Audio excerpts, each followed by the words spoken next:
Hey guys, today I will change my Craftsman wet and dry vacuum switch. This switch is 2-pin, but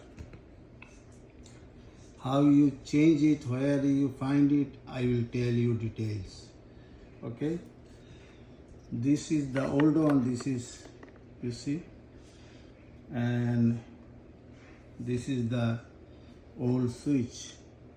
It go down in the hole, and the cover is this one.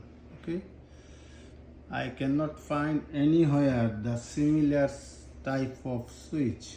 Okay, not Home Depot, Lowe's, online, H hardware, never ever. Okay, then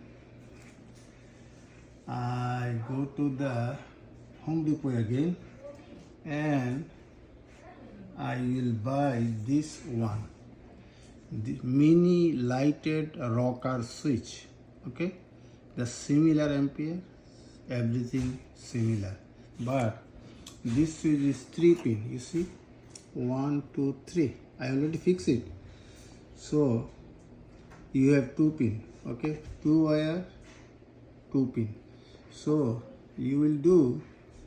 Don't use the brass color, this one, keep it alone, and other 2-pin you connect this both wire. Okay, after that I fix this one. Okay, and I put inside the hole.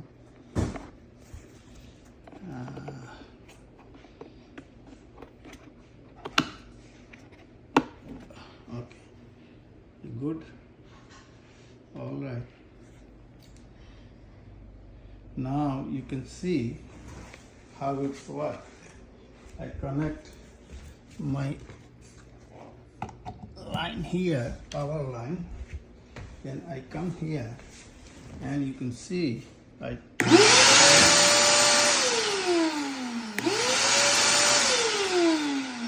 everything perfect, and I think you will solve your vacuum switch problem. And you need only tools. This one, just go there and click the old one, the cover of the switch. This one is come out, then take it out, take this one out, old one, and just try new one. Thank you for watching. If you like my video, please like and share. Thank you. Bye.